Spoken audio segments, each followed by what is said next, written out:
All right, let's do this. How is everybody? Yes, I'll be talking about this in a few minutes. You're wondering if you're looking at this camera and saying, does Ed have something on his forehead? I do have something on my forehead. I'll get to it. Don't worry. That's why we do these live shows. As you can see, this is the live show for October 27th, 2021. I am back in Clearwater Beach, Florida. It's been absolutely beautiful here. Crazy beautiful. Just crazy. You can see the sign that my sister Heather made for me back here. Of course, the little sign here from earlier this year when I sponsored a disc golf tournament. And then the picture that Chip Campbell's one of his sisters made for me. The painting over here that I'm still trying to figure out how to put a good light on that so you can see it during these live shows. It would be nice, some sort of like art gallery type of picture or, lighting, but it would have to be off screen to kind of make it look right. I'll figure it out eventually. But I am back and it's good to be back. I just can't even tell you. October has been a crazy month. Between going to the dentist, I was just there on Monday, but going to see Kiss, going to Western State University, which was spectacular. I hope that you have watched the highlight video that is right here on this YouTube channel. Of course, going last week, I'm going to talk a little bit about that. Of course, I did a 52-minute Patreon blog that was free for everybody. So I hope you've had a chance to listen to that, but I'll be talking about that maybe a little bit more. And then coming back and flying back and, looking at my schedule, which I keep on my phone, I was looking at this.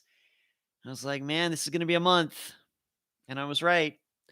And of course, my sister was over in Orlando for a couple weeks, and I didn't even have a chance to go see her over there because I was so busy. But luckily, I'm going to get to see her tomorrow for lunch before she and her husband drive back to Ohio, Ohio. So that'll be good. But it has been a crazy month, and it's not over. Kind of spilling into November. Next week, I will be down in Fort Lauderdale to speak at Nova Southeastern University. I'm all pumped up for that. So it's been a month. But this is, I do enjoy it. What we do here, as all of you know, as serious as life can get. But as I continue to say, I am a happy warrior to do this. And so there's that. So let's see who is in here. Hello, Carrie. Assistant Carrie coming in early. I guess you could say sucking up to the boss a little bit. Hello, Kathy. Crystal with an O says she's jealous of the nice Florida weather. Well, Crystal, anytime. A lot of people are moving here, Crystal. Florida is now the third most populous state. Having just flown over it a couple times, lots of room out there in this state if you'd like to move here. Hello, Jasmine. Leanne says, hi, everyone. Glad you are safely back home, Ed. Me too. I have to tell you, I'm not a big fan of traveling. I was even telling, and I'll get into this in a little bit, but I was even telling somebody while I was in the airport coming home that I take an interest in jets. Of course, many of you know my morbid fascination with plane crashes. I love airports and all of that, but I hate flying. I hate it. And so I'm glad to be back here too, Leanne. Really. Cherie, hello, Charlie Bravo. Thank you for moderating tonight. And one eye on the chat, one eye on your Houston Astros. Delane. Carrie says your assistants have been pretty good with lighting ideas, or so I hear. Yes, they have been. Carrie, just had to bring that up. We just had to bring that up, didn't you, Carrie? Fishing, been working so many hours, just checking in, Ed. Well, I hope you're getting paid for those hours fishing. Hello, CR. Hello, Karen. Vegas girl. Hi, Ed. How are you? Well, I'm doing pretty good. Vegas, given everything that's going on this month. So I am back here, and I've been sleeping very well. It's good to come back and sleep in my own bed and have my regular hours of staying up really late and then getting up really late. That's how I do it. So it's good to be home. In fact, I just ordered some new sheets for my bed here, and I'll be very interested to see them when they come in. Very interested. I was due for some new sheets. There went the suck up comment. Yes, it did, Carrie. But once again, moving on. This little nick on my head, I'm going to tell you how I got that. I was cleaning out, just, I haven't been here, I've been here, then I was gone, then I was here, then I was gone. And so I was kind of fixing a lot of things that kind of got out of place. And for some reason, I have a bookcase over by the TV. And so, I don't know how it happened. It must have been there for a while, but some book had fallen like behind the bookcase. So I reached down behind there to get it. Well, it was farther to the ground than I thought. And I don't know how many of you've seen this, but I actually have 2 upright video games in my condo here. And I put them together. They're not vintage. It's not like they're actually from the 1980s, which would be really cool. But they're those ones you can get at Walmart and put together yourself. And I have 2 of them. And one of them is Pac-Man. The other one is blanking on it right now. I can't believe this. But the other one's like a fighting game. And when I went down to reach behind the bookcases right next to the video games, and I hit my head right on the corner of the console of one of these video games, right on the wood, right on the corner, like sliced it.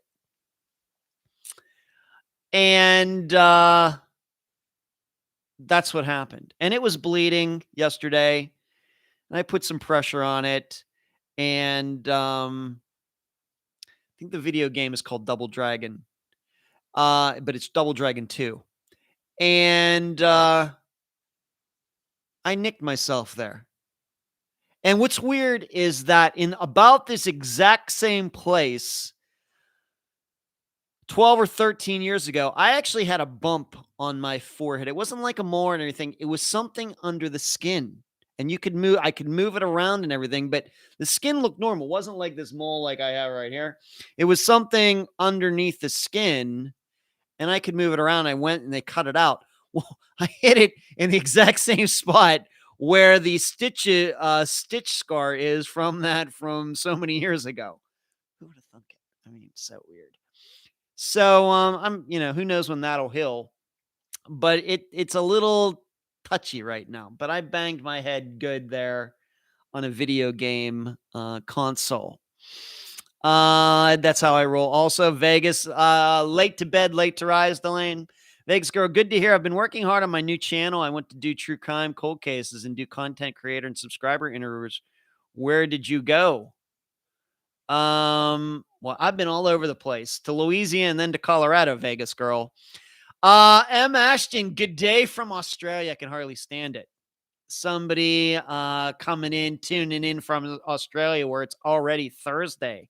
In fact, well into Thursday. Thanks for joining us, M. Ashton. I've never been to Australia. I don't like to travel, so I don't know what the odds of me getting there. But dare I say it, you have a fascinating country. At least it's fascinating to me. Vegas, I love Pac-Man. Yeah, I play it once in a while when I'm just thinking. Vegas. Crystal says it's birthday today. Well, happy birthday to you, Crystal. Your dad's is on Halloween. Well, that's cool. My mother's was just a couple days ago. She would have been 81 on Monday. So, yeah. And we're coming up on her 3-year anniversary since she passed away. So, yeah, I hit my head. So I'm not looking as perfect as usual. And I'm sure it'll heal fine, but it was a pretty slicey cut. It did not, start coagulating and stop bleeding for a while because the cut was so smooth. I nailed it. I don't know what I was thinking. But okay, moving on. Going to see my sister Diane and her husband Jim tomorrow. We're going to get together for lunch at a place called Tripp's Diner, which is a favorite place of mine to eat. It's over in that direction. They're on Park Street. Looking forward to that. I haven't been there in a while, but I love diner food. And I've been doing good on my diet. Pretty good. Pretty good. It's hard to do good on the diet when I'm out of town. I did have way too much pizza when I was in Colorado, but it was a really good pizza place right there in Greeley. Disc golf. I went and threw this evening for the first time since like last Tuesday. But it was good to get out. Perfect day to do so. Threw for about an hour, maybe. Of course, it's getting dark a lot sooner these days. Sundown is 6:45, so I think I played till about 6:30, something like that. And very soon now we'll be changing the clocks, which means it'll be getting dark around 5 o'clock, and it's so weird, and I hate it. But I do have a 1-round disc golf tournament over there, that direction, at Cliff Stevens this weekend. I'll be teeing off about 2:00, and I'll be playing with some people who are pretty good players, and I know very well, which is the way I like it. And I usually play well at Cliff Stevens, so we'll see how I do. M. Ashton, I'm in the future. You are in the future. You're like Michael J. Fox, M. Ashton. Karen, Ed, you are welcome to Australia anytime. Well, thanks. We got 2 people from Australia in here. Well, that's fantastic. I can hardly stand it. Okay. Kathy says happy birthday to Crystal. Okay. Yeah, Crystal, I hope you're having a nice birthday. So I haven't been playing as much disc golf really because I haven't been here. I left last Wednesday, got back on Saturday. Really didn't feel like doing anything on Sunday because of flying. Like I said, I hate it. Then Monday, I had to get up way early to go to the dentist. And I'll be honest, I went to the dentist, I had to get up real early, went to the dentist, came home, went back to bed.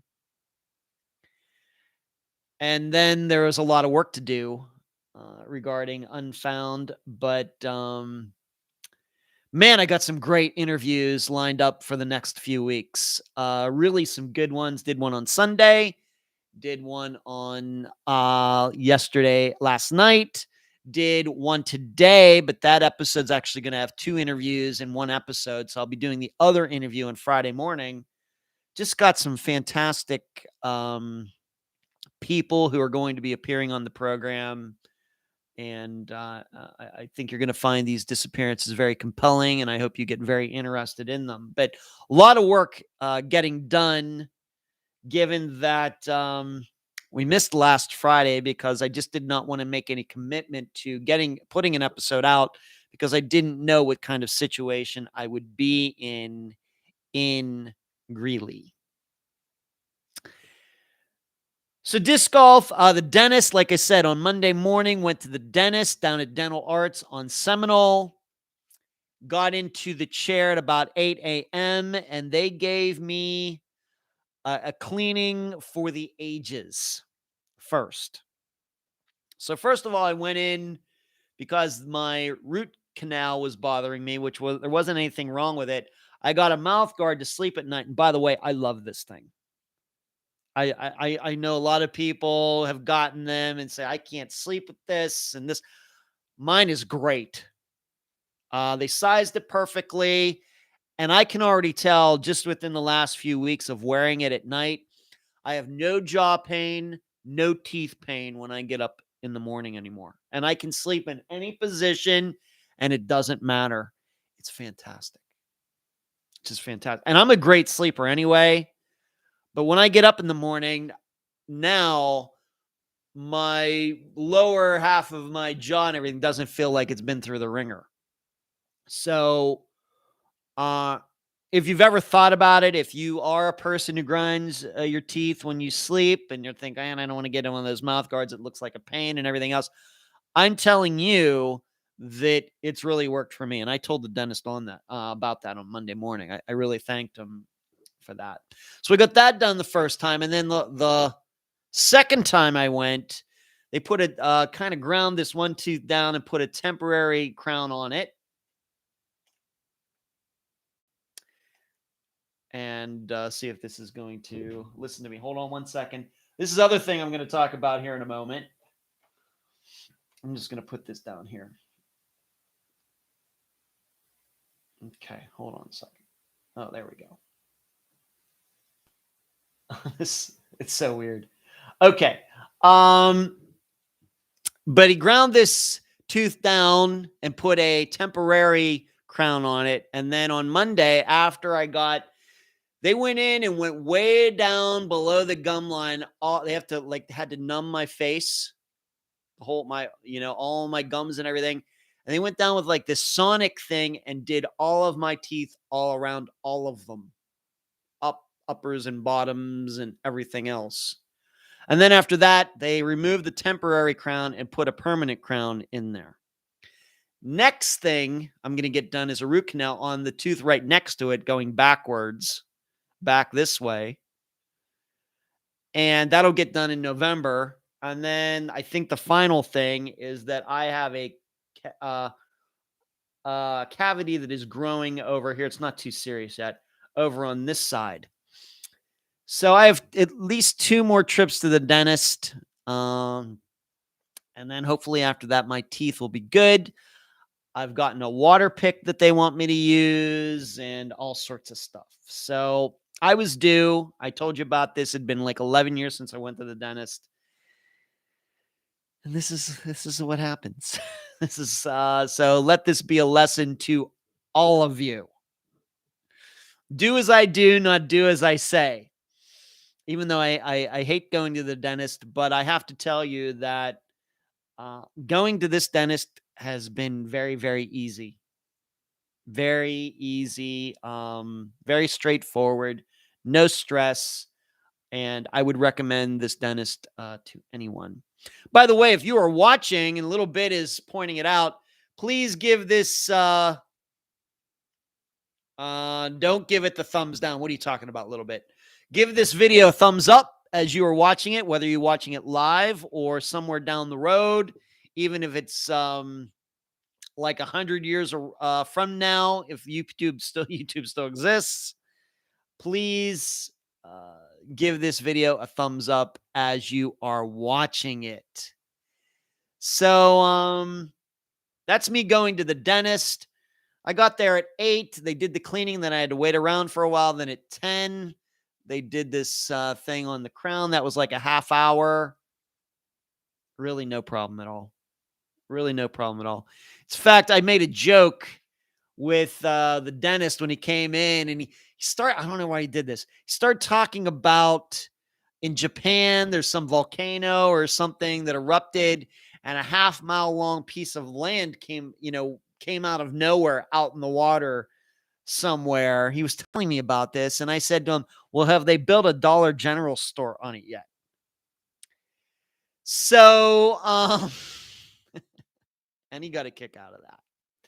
So we have some good banter back and forth at the dentist. Let's see what some of you are saying. Leanne says, so dread the dentist as much as flying. Yeah, neither of them are very good for me, Leanne. Hello, a little bit. M. Ashton, when you can share your thoughts about the wank, the Pankey trail. Well, I'm going to be talking about that for sure, M. Ashton. Hello, Mom. Miss you guys. Formerly Zebra Lady and Spicy Spinach. Changing your name so much, I'm on. Wonder why that is. Leanne, mouth guards are awesome. I couldn't sleep without it. Yeah, that's what I've heard, Leanne. That some people, it's so bad. I never had any problem sleeping without one. It was just in the morning when I would get up, I'd feel like, wow, my jaw must have been up all night. Now I don't feel like that anymore. Delane says, I grind my teeth horribly. It doesn't bother me, but it bothers everyone else. Got to get that done. You're going to ruin that. I'm telling you, Delane, I think that's why I've had these issues. And, I don't have any issues with the teeth up here. It's in the back. And I got to believe that maybe grinding my teeth has had something to do with over time. The stresses, getting microscopic cracks in them. I think that has something to do with my problem. Cherie, patreon.com/unfound podcast. Thank you for posting that, Cherie. And I'm going to be talking about that. Ready to give this video a thumbs up. Kathy says, I don't hate the dentist either. I hate flying. I don't like heights. Yeah. Marlene coming in from Manitoba, Canada. Well, we covered a disappearance there, Marlene. Of course, Sean Ginyard. So thank you for tuning in from America's Hat. I know if you've watched this live show long enough, you've heard me complain about the computer, not this MacBook, which you should know the camera that I'm looking at right now is part of my MacBook. This computer right here is what I use to create all of Unfound's episodes. When you see me looking off to my left, you're right. That is me looking at my other computer where I type all my notes out for these live shows. And you've heard me complain once in a while how much I hate this Dell computer. And I've been hating it for a while. I finally have broken down and ordered a new one. And the reason is that the keyboard on this thing just out of nowhere starts to typing the number 3. Just in the middle of me typing something, this 3, and I'll have to delete it all, and it'll be fine for a while, and then it'll start again. But the funny thing is when you go to press the number 3 button, like the 3 and the pound sign on the keyboard, it doesn't work. So there's something messed up with it. I've just fought this thing for a bunch of different reasons for so long. And in fact, now, I'm starting to wonder, could the hard drive be going? Because I had a laptop exactly like this one that I had for about 4 years. Then in August of 2017, out of nowhere, boom, hard drive, dead. Had to take it to the Geek Squad for them to get all the information out of it. And I start thinking, well, is this going to happen with this one? So I just went and ordered a new one yesterday, and I'm hoping it's going to be here this weekend. Decided to go to HP. My assistant, Natasha, just ordered a new laptop HP, and I figured, well, I'm going to make a switch. So it's HP this time, but I've had several Dells in a row. And in fact, even to use the Dell off here, I had to attach an old school keyboard to it to type on it. So it's time. It's time. I've just fought this thing. I'm going to have to keep it. Luckily, I have external drives. I can take all the information off of it because mainly that's this is a computer where all of the episodes get typed out, the scripts, the interviews, all of the research I do. I love Macs, and I love this MacBook computer. It's fine. It's great. I love it's been fantastic. But still, Apple computers are still just, to me, still a little wonky when it comes to using the internet. I got to be honest.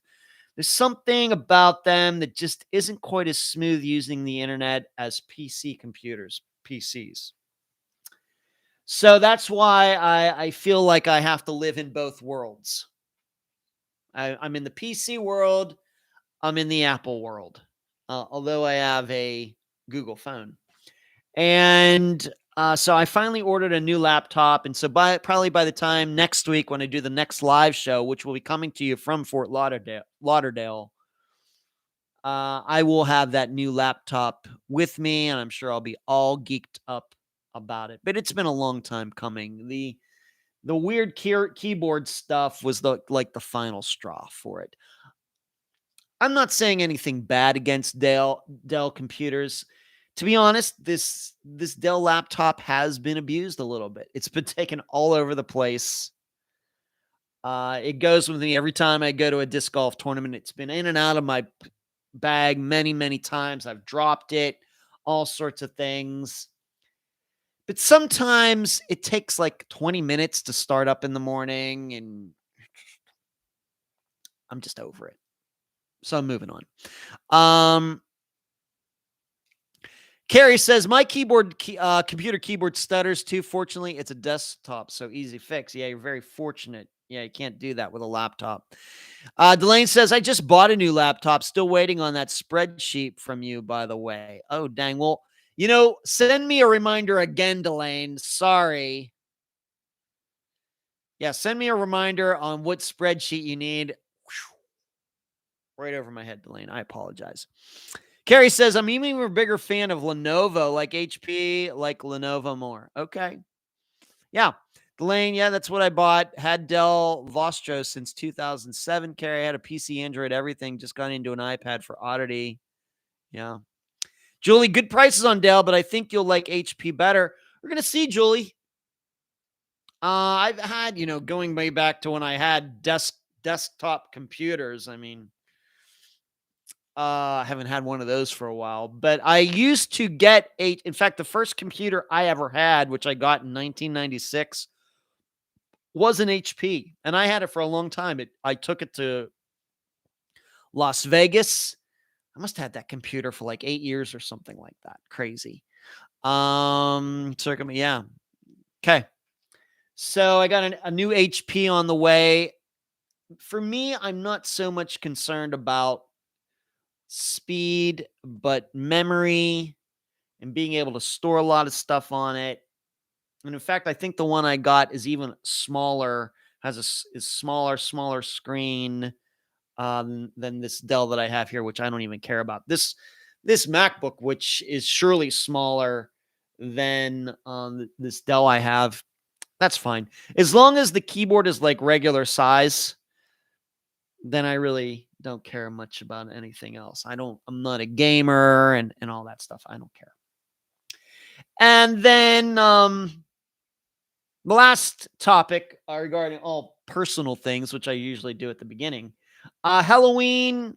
Any of you doing anything special? I've already told the people in the think tank group, patreon.com/Unfound Podcast, that we're moving the think tank to Monday evening or Monday night due to Halloween being on Sunday. And, you just don't know what people are doing, and people knocking on doors. Maybe some of the think tank members have children and all of that.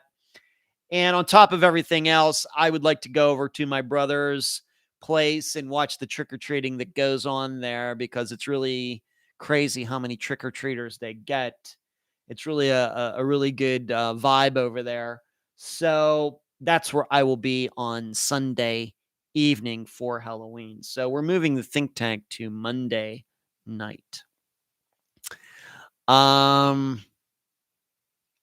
Carrie says, desktop, laptop, tablet, smartphone, and iPad here. My desktop outraces everything I own. 4-year-old Lenovo runs like brand new. Well, that's good to hear, Carrie.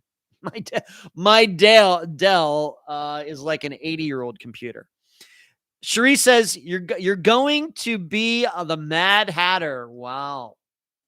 Almost kind of makes sense, Cherie. Delane, I have to have one with numbers on the keyboard. Can't do numbers on top. Well, you need a bigger computer than Delane. Yeah. See, this Apple has a regular keyboard, but there's nothing off to the side, whereas the Dell that I have does have the numbers off to the side. Okay.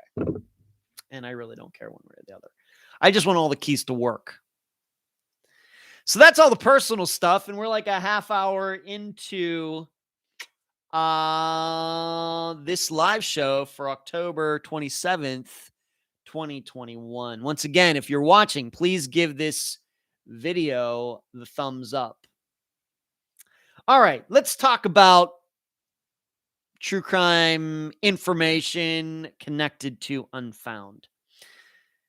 The trial. I think everything I had to say about it was said or written in the blog on Patreon that is free to everybody. I don't do that very often, but given the circumstances, and I know many, many, many people wanted to hear about me going out there, that I think it only made sense for me to make that blog free. And they certainly got their money's worth, which was free, for about almost 8,000 words of me writing about my experience there and then my insights into the trial. Now that I am free to read the news and everything that's been written about the trial to the point that when I wrote, of course, the trial continues Monday, Tuesday, and today. And I have to admit, I've not looked at today's news to know what has gone on with the Steve Pankey trial. Just been too busy doing other things. But it was an experience. Once again, if you've listened to it, you know everything that I had to say about it. I was nervous, certainly nervous. And I felt kind of weird when I got there on Wednesday because of getting up early and flying, and it kind of puts me in a mood. So when I ended up at the courthouse in Greeley on Wednesday afternoon, I would not say I was feeling totally like myself. After I got some sleep and showed up at the courthouse on Thursday morning, that was more Ed Denzel.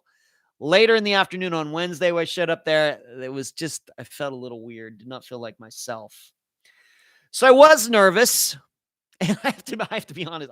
Did I say this in the blog? I don't think I did, but I'll tell all of you since you're tuning in here. I have to admit, other than getting up on the stand and, of course, being sworn in and not knowing really what the prosecution was going to ask me, there was no meeting with them beforehand, and there was certainly no meeting with the defense beforehand, and I was nervous about all that. The other thing, I have to be honest, the other thing that I was most nervous about was being up there, being in the middle of questioning and having to go to the bathroom. And then they had to stop the entire proceedings, like to take a break so I could go to the bathroom. That was other than being certain questions and what was going on, that was my biggest concern. And so what would happen is, like, on Thursday, when I knew, and the assistant to the prosecutor would come out and tell me, it's almost about your time. It's almost right about that time, I went to the bathroom. Whether I felt like I had to go or not, I went. And so I came back out and, went back in, did that. Then on Friday, same thing. Because I was on the stand bright and early at like 8:40 in the morning or something on Friday. Same thing. Even though I'd just gotten up, go to the bathroom before you get up on the stand. Because I did not want to be the cause of the stopping of the proceedings. That's a true story. I don't know if it's, maybe other people were like that too. I don't know. But it was an experience. And I really did try to soak it in, because I realized that this might be the only time that I ever do anything like this. And surely when I interviewed Steve 2 years ago, I could have never guessed that. Even just as late as August of 2021, could have never guessed. Now, did I think that they might listen to the interview I did with Steve? Absolutely. It would make, makes total sense. But now that I have been there, and now that I know, now that I can read all the articles, now it seems very clear to me why they did ask me, require me, paid for me to go out there and get up there under oath to represent the interview that I did with Steve. That was over 3 hours long, and I had to sit up on the stand for all of it in front of everybody, which is a weird experience that once again, I talked about in that blog that is free. You can find the link on Facebook. You can find the link on Twitter. you can find the link on our website, theunfoundpodcast.com. You know what? In being the Carrie and Cherie are in here, I don't know if any other of the assistants are watching tonight, but you two are going to love this. Before the interview started playing, the prosecution had asked me some questions, and a couple of the answers that I gave, instead of saying I said we. And so he asked me, you keep saying we. Who is we? It's true. That's if we got, and I hope to be able to get a transcript of the trial, and so all of you can see exactly what I said to all of these different questions and everything. But I ended up telling him that, I don't do the program alone. I have assistants who are essentially volunteers. They help me behind the scenes with the program, and that's what I meant by we. So that was kind of funny. I have to admit that I didn't even realize that I was saying we, but it comes very naturally to me now. And so, he asked me, oh, yeah, I have these assistants who are essentially volunteers, and they help me behind the scenes do the program. So that was kind of funny. But even when he asked me it, I was like, oh, yeah, I am saying that. So it's become just second nature to me, because I've told all of you a lot of the things that get done could not happen without the assistance that I have. Even for something like this live show, there Cherie is moderating, because I can tell you for sure, if I had to do this live show and make sure that there were no trolls or in here, that would make doing this live show harder. And I deeply appreciate Cherie, has been the moderator for this live show, I don't know, over 2 years now. And it's an important part. It's an important part of the overall process. So, yeah, he asked me who was we. And so I told him it was, and it did occur to me that was like, well, if I say we, does that mean if they have something, are they going to ask all of my sisters to show up too? It did go kind of through my head for at least a little bit. Let's see what some of you are saying. Alice character is the Mad Hatter. Shri says, fun fact, the reason the Hatter is mad is because they use mercury in the glue for making hats. Mercury poisoning. Shri, I knew that. Kathy Delane, you read my mind. I used it sometimes. Okay, the accountant pad on the side. Delane says, talking about, I'm not going to say the word, Craptown Podcast is a short series. I think I've heard of it. Delane says, I need to have my spell check memorize your name. Sorry, Cheese. That's funny. You're welcome, Cherie. Carrie says, prepared to be subpoenaed, and they're laughing about it. Sabrosa, did they play your interview in court? Sabrosa, I would go to our website, theunfoundpodcast.com, and I do a 52-minute audio blog on my experience in Colorado. But to answer your question, they played 3 hours and 10 minutes of it. They did not play the entire interview because some of it was redacted. There were some things in it that the defense didn't like, that it got redacted, but still it was like 3 hours and 10 minutes that I had to sit up in court while it played and just sit there. So, but I talk about all of that, Sub Rosa, if you go to theunfoundpodcast.com. The entire link and file and everything is there. Or if you prefer to read it, the link to just reading it is there, because all I do when I do the audio is just read what I've already typed. So there you go. But it was an experience. Like I said, I tried to soak it in. I may never have to do that again. So just sitting there in the court before I would go up into the stand, really trying to feel, the venue and everything. And even after I was done on Friday morning, I went outside and I just kind of stood there for a moment, just looking around. It was a really crisp Colorado morning. It was not really too cold. And just thinking about, wow, that just happened. I just did that. Some Humans' freedom is on the line right inside that building, and I was a part of that. Crazy. And I have to say, I'm guessing that my experience on the stand has to be unique. I mean, who sits on the stand for like with the questioning 3.5 hours, and for most of that time, you don't get asked any questions. You're just up there sitting in front of everybody. That is certainly, I think, a unique experience for anybody. So it was so crazy. But I told the truth. And I really am not rooting for any side, which I think I make clear in the audio blog. And in fact, maybe I sound a little bit much like Steve's defense attorney. But now that I see what has gone on before I showed up in Greeley, my opinion continues to be that they have a thin case. I'm not saying Steve didn't do it, but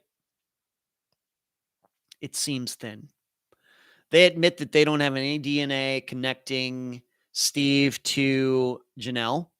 They admit that there's no fingerprints. Back in 1984, they collected no fingerprints or anything from the house or any from the rake or anything that connect Steve. Of course, it is December in Colorado, so the person's probably using gloves no matter who it is. But it just seems like a very thin case. They have successfully shown, I think so far, that Steve is nuts. A certifiable nut, crazy, paranoid, arrogant, self-centered, everything else. They've certainly shown that for sure. And he certainly is. But I don't know. But once again, I talk about all of that in 52 minutes. And if you read it, it's almost 8,000 words. Leanne with Steve Pankey in court. What was the expression you were on this when you were on the stand? Leanne, once again, I really, I did that. If you could just go to the unfoundpodcast.com, I talk about all of that. Delane, I would have lost my mind sitting there that long, but I can imagine it was a very surreal experience. Was the defense questioning tough? No, they asked me 2 questions. That was it. 2. Once again, Sabrosa, I talk about that all. If you go to theunfoundpodcast.com, and I'm really, really, really, really detailed regarding all of it. And actually, I thank you for talking about the trial. I'll read the blog. Yes. Please go to do that. Once again, I think I've published, marketed that and advertised that it's free and put it all the links in all the different places. Maybe I should think about just making that a podcast so everybody who subscribes to the podcast gets it. All right, I'll think about that. Maybe I'll do that tomorrow. Maybe I'll put that as a companion piece to Friday's episode. I could do that. Okay, I'm going to think about that. Sheree, also the window Bundy jumped out of was in Aspen, Colorado, not Greeley like I originally thought. Thank you for clearing that up, Sheree. That was on my mind after you and I talked. I really never did follow up to figure that out, but thank you for clearing that up. But Sheree, you know more about this than I do. That courtroom I was in was the same courtroom for Chris Watts, right? The Chris Watts trial and Michael Rourke being the prosecutor. That courtroom that I went into was the same one for that, correct? Or am I wrong? You, Sheree, I know you really followed I know Carrie did too. The Chris Watts, all of that with him killing his wife and his kids. I think that was the same courtroom. Weld County, Colorado. All right. So that was my experience. Yes, same DA too. Okay. So for all of you, if you are familiar with Chris Watts, who, what was it, a couple years ago, killed his wife, killed his kids, claimed that somebody else did it, but he eventually got caught. That courtroom that I was in is the same courtroom that Chris Watts was in. It's the same prosecutor. His name is Michael Rourke, who was a very nice guy. Yeah, same. Yeah. Thank you, Donna. Yes. And one more thing about going out to Colorado, I'd appreciate it if you could check out. I met this guy while I was out there. He runs this blog, the Yawning Chasm.com. So TheYawning And after I was done on Friday, he contacted me. He emailed me and asked me if I would be available for an interview. So he came over. We sat down in the lobby. We talked for like over an hour. He interviewed me for most of that. And then we continued talking even after, the recording was off. And real good guy. So once again, theyawningchasm.com. And then coincidentally, the next day when I was riding the van back to the airport, he was in the van too. So we got to talk even more. And then we ran into each other. He was flying Spirit. I was flying Southwest. And then we ran into each other in security. It was crazy. So I got to know him very well. And I'm guessing at some point in the near future, he'll be writing something on his blog about the interview that he had with me. And we covered all sorts of stuff, not just the Pankey trial. So once again, theyawningchasm.com. Real good guy. Had some interesting conversations about all sorts of different stuff. And it really made the riding the van, the trip back to from Greeley to Denver to the airport go much quicker. So it was very nice. M. Ashton says also Shauna Nelson, who shot Heather Garris. I don't know about that, M. Ashton. So moving on, let's not forget in all of the hubbub of everything that's been going on over the last few weeks that I have a show with Dr. Telesco tomorrow evening on the Fischler College of Education and School of Criminal Justice channel right here on YouTube. And we will be discussing, and I have to still make the notes and send everything to Dr. Telesco. Got a lot of stuff to do. Stuff's just piling up. We're going to be discussing the disappearance of Jason Landry. Of course, that was not technically an official episode of Unfound. That was an Unfound Now that I did in January that has become very popular. I don't know if I could have predicted that at the time, and I have another Unfound Now, by the way, to do this weekend. One of those will get done this weekend too. But she picked that one out. And you know that back in February, John Lorden and myself did a show together in which he interviewed Jason's father. And I think it's also appropriate that we do the show recently tomorrow because recently they did another search in the area where they found Jason's car. Of course, he has not been found yet. So we will be talking about that tomorrow night. But also, we will be talking about how I will be in Fort Lauderdale. That's where Nova Southeastern is, by the way. What a place to go to college, right? In Fort Lauderdale. And I'm doing a presentation there next Thursday. So we'll be talking about Jason's disappearance. And then we will also be previewing my presentation there, talking about some of the topics I will be covering. I'm going to tell you already that the one from from Northwestern State University, it's going to get tweaked a little bit. I'll be working on that between now and next Thursday. But that is tomorrow evening. My show with Dr. Telesco, 7 p.m. Eastern. You know how we do it, just live. And she'll be there. I'll be there. Some of her students will be there. Her assistants will be there. And we will have a great discussion as usual. So do not forget about that. Sheree is now posting. Sheree, thank you very much for posting theyawningchasm.com. The guy who runs it, really good guy. I thought that we clicked right away, sat down, just started BSing. He goes, "Can I record this?" And we just started talking about the Steve Pankey trial, about Unfound and all of this. And it was a really good time. So thank you for posting that. I hope that you will go to his website and check out some of the stuff that he's written about. And like I said, he did not give me a time frame, but sometime in the near future, I'm sure he'll post something about interviewing me. It's his website. He can post it when he wants. And then Shree's also posting the link to the YouTube show for tomorrow night, Fischler College of Education. It's the same place. If you've watched myself and Dr. Telesco before, that's where we will be again. And next Thursday, though, we'll be in person. And she's told me that it's a 150-seat auditorium where I'll be speaking. And any of you who live in the area, she's told me it is open to the public.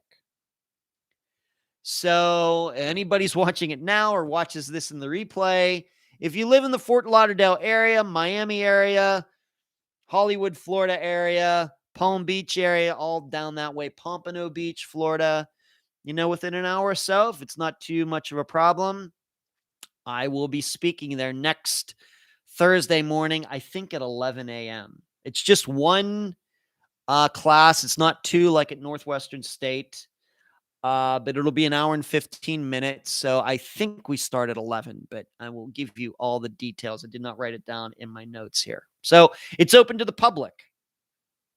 So if some of you want to show up, say hi to me, that would be cool. Hello, K-Dog. How are you? All right, here's what we're going to do now. Ed, why do you have this knife? It's fitting, cycle. Read. Well, I got this box, and I'm going to open it right now. And, man, she really... I'm opening this for the first time. You can see it is all taped up. But I got this from friend of the program and spectacular researcher, investigator, expert on the disappearance of Brian Schaefer, Kelly Bruce. And the tragedy is that she sent a package to me once, and I think somebody in this building stole it. That's the second time that's happened in the last couple of months. I'm on the case, by the way. But she had made me something and then sent it to me, and it didn't get her. Like I said, it got stolen. So she sent it again, but I had it shipped to my brother's. And so once I came back from Colorado, in fact, I forgot to pick it up. I drove over there yesterday to get it. Here's what she sent me, and she made this for me. She got the glasses. But look at this. Look what she did. Is that cool? Or what? Look what Kelly Bruce did. Is that spectacular? She did this herself. This isn't like something she ordered. She got the glasses and etched it in herself. And she does this. She has this is one of the businesses that she has. And if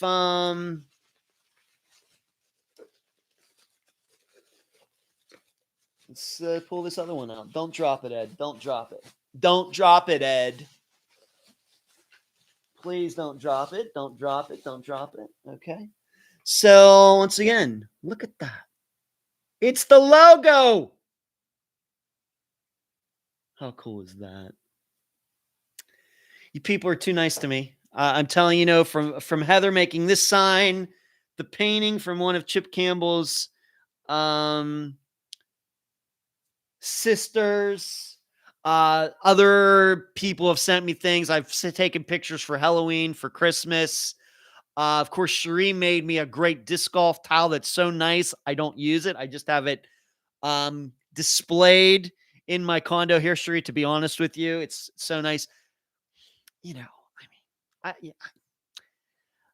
could have never, it's honest to God truth, if you believe in that type of thing. I could have never guessed that I would be in a situation in my life where people would be so kind. I'm just serious, and so it just blows me away that people send things to me unsolicited.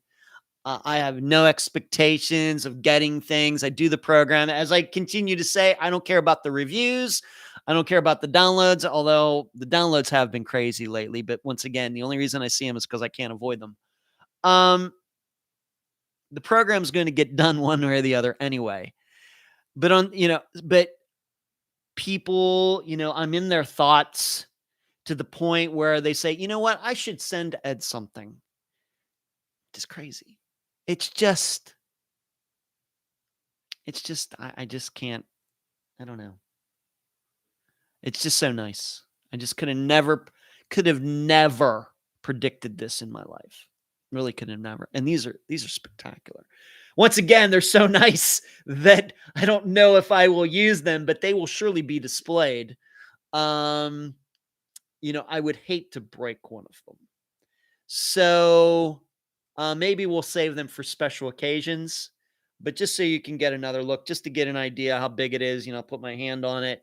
And there is the logo right there. And I still think it's like the coolest logo in true crime, by the way. And I did not make this logo. I don't know if I've ever told all of you. I don't really have time tonight, but I don't even remember if I've ever told you how that logo got made. A person who found Unfound really early in its existence, and I haven't talked to Release recently. I don't know what's going on with her, but once again, it's one of those things that just somebody just comes out of the word work and says, I think I can make you a really nice logo, Ed. And I said, okay. And these things happen. I just could have never predicted this. So Kelly Bruce, thank you.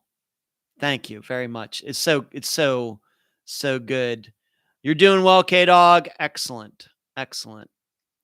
So I think that Kelly Bruce has maybe a Facebook page or something. If you're into etched glass, I don't know anything about etched glass, but I know that she is, of course, in the discussion group. She is out there in several places, but she's doing this now. So if you think you'd like something, obviously I can vouch for her work. If you need something like that, you might want to look her up. Kelly Bruce. Guest for the Brian Schaefer Disappearance that we covered back in May. And as I continue to say, I think she is the foremost public expert on his disappearance. Leanne says, hello, Marlene. Good evening, Ed, and everyone. Just got on having a happy chicken sandwich. I had chicken earlier today too, Marlene. Great minds think alike. Thank you, Catherine. Leanne says, so interested to hear about the Jason Landry case. This happened very close to where I live, 30 miles. Wow. There she is. There's everybody. There's Kelly Bruce. She's watching. Everybody say, Kelly, they're great. They're spectacular. Thank you so much. You're very talented. And I know you're getting into this business, and I hope that you are very successful at it. I mean, these glasses are really perfect. So everybody in the chat, you can see Kelly right there, Kelly Bruce. She is the person who made these glasses. And like I said, Kelly, they're so nice that I don't know if I want to use them, but they will be displayed. Thank you. Coffee, what's up with you? Carrie says, I can say so. If I can say so, Unfound has some of the best guest members and listeners. Thank you, Carrie. And best volunteers, assistants too. Victoria, Sheree lives in Victoria, Sabrosa. You should invite yourself over to all your neighbors and ask for a drink of water. See if the thief has a set of Unfound glasses in their cupboard. Sabrosa, I might just do that. I think I have an idea who it is. But, I haven't been around very much to follow up on some things. But I definitely think we have a thief in this condo complex, which is pathetic given the residents in this, just to put it lightly. They shouldn't, given everything, they should never have to steal anything. Yeah, Kelly Bruce, there you go. Yeah, Shree's a huge Astro fan. Love the glass. Me too. Kelly says, I'll send you some to use for your chicken wing night. Yes, well, these will get you. Maybe, once again, Kelly, they're so nice. Um, Probably special occasions, and especially, of course, to show off when people come over. There you go, Kelly. Hopefully, we can generate some business for you because you're very talented. All right, so what is in the box? That was in the box. And when I got to see them for the first time is when all of you got to see them for the first time. So I thought that was appropriate. Once again, if you are watching, please give this live show a thumbs up. That helps us with the YouTube algorithms. Moving on, we're getting toward the end of the month. This episode on Friday will be the last one of the month, or October 29th. So you can be looking for your newsletter on Monday. Yeah, nothing to write about, right? So I think this month's, or should I say the November newsletter is going to be very, very easy to write. And I'll have all weekend to do it, which is nice too. So be looking for that. If you are not on the email list, please contact me at Unfound Podcast at gmail.com. And then would really love for you to be on the list, though. If not, though, the audio version of the newsletter comes out a week later, and we post that to the website.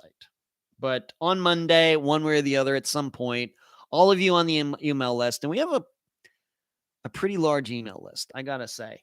You will get your newsletter on Monday. You can anticipate me writing about, of course, the trial and some other things. What are other things pop up between now and then? Carrie's getting out. Carrie, good to see you for the live show tonight. Thank you. Thank you for that. Kelly is saying, thank you, Guy. You guys are all the best. My Etsy shop and social media name is Southern Botanical Boutique. You heard it first here. Go there, Southern Botanical Boutique, and check Kelly's work out. I will vouch for her as both being very artistic and being a high quality person. So there you go. Moving on. News in the Austin Peavo trial. Of course, we know the trials have already happened.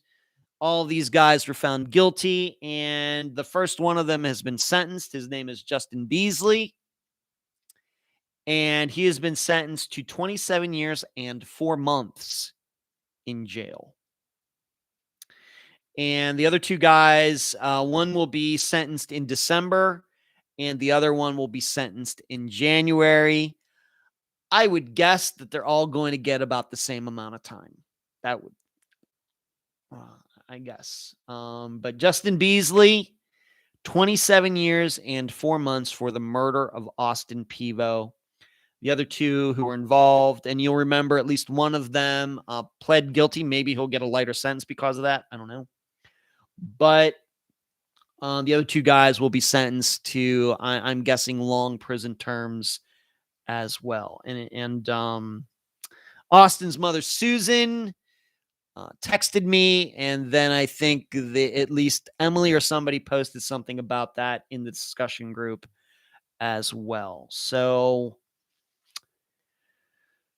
we've come to the end, I guess, of that case. We were there at the beginning when she was on the program before Austin was ever found. We didn't know what happened to him, although the belief was that he was murdered. There was some sort of foul play.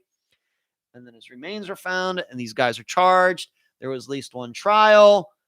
At least two of them, I think, pled guilty one way or the other.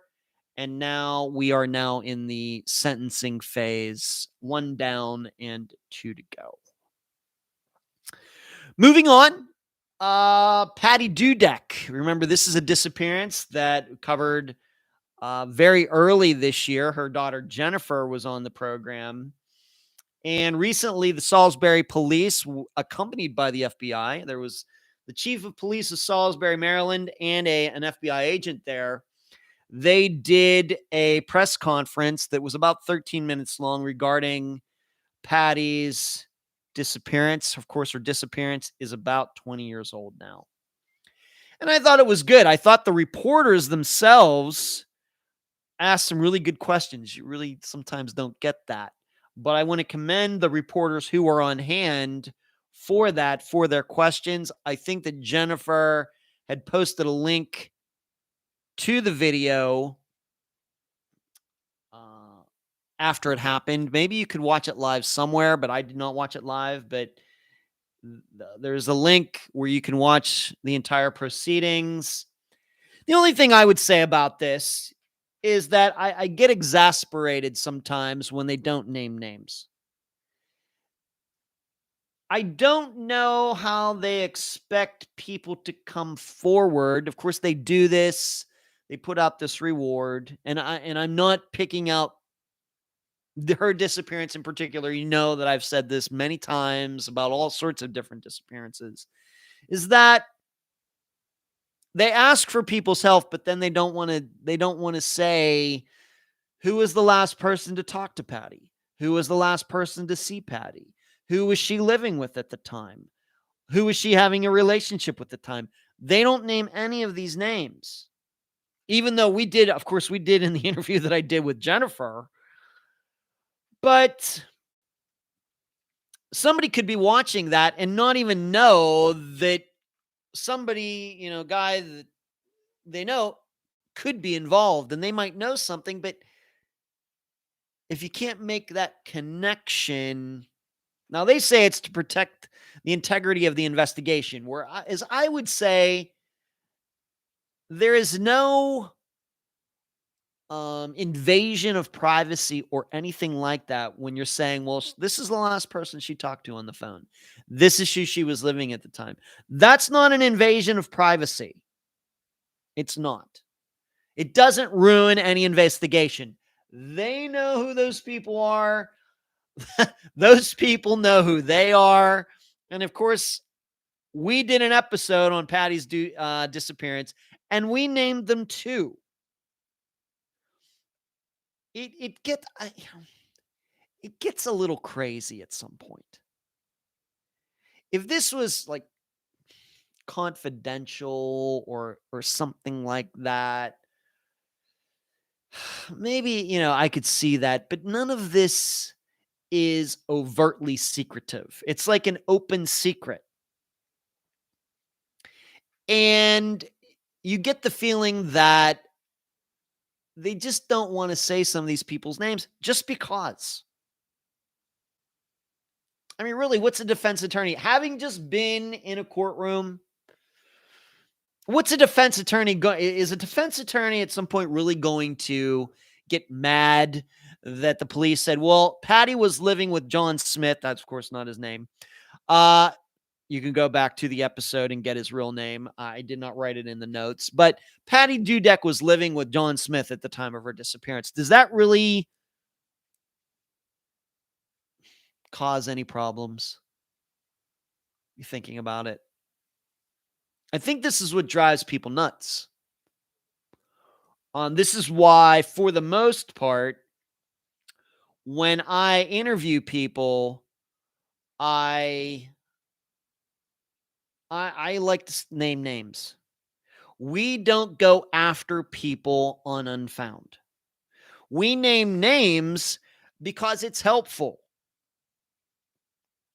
We name names. There is no law anywhere that says that we can't name the person that Jane Doe was living with when she went missing. There's no law in the United States anyway that says we can't do that. It's not immoral. It's not illegal. It's not unethical. It's not. It's a fact. You have phone records. This is the last person she talked to. As long as those records are gotten by legal means, there's nothing wrong with that. But still, we have a press conference. I think it was a fine press conference. I'm glad they're doing this after 20 years.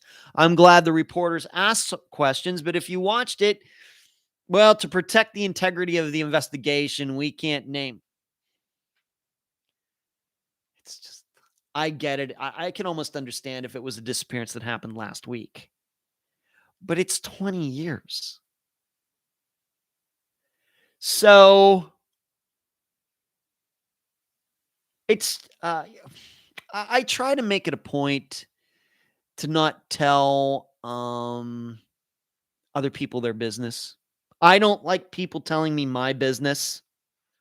In fact, I can tell you just between all of us, more and more, when I am in general company somewhere and people know what I do, and then they start talking about true crime as if I'm an engineer and they don't ask me anything. Well, Ed, what do you think about this being and they don't ask me, it has begun to tick me off because on the other hand, I would never talk about the building of a bridge in the company of engineers without asking them first. Well, I heard they've had problems with the building of this bridge, and wouldn't it not be appropriate to ask John Smith and the engineers that you know first before you start spotting off, being that I don't have an engineering degree? So, like I said, I try not to tell other people their business, but I think that missing persons is my business now. I know a little bit too. And it's exasperating that press conferences are done and some names aren't named.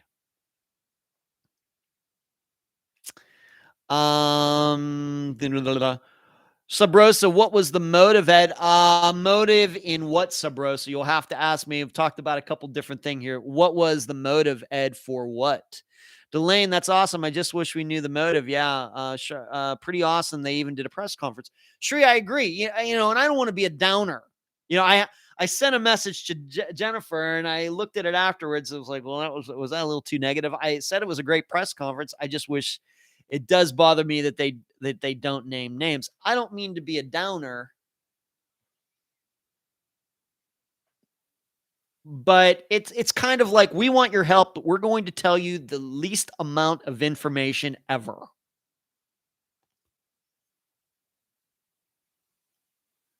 I just don't think you can have it both ways. So, the motive in Austin Peavo. Well, they tried to argue in court, for those of you asking, that Austin attacked them. They said it was self-defense. Obviously, that did not fly, being that they're all going to jail for a long, long, long, long time. I think that what happened in Austin Peavo's murder is probably very common in disappearances in general.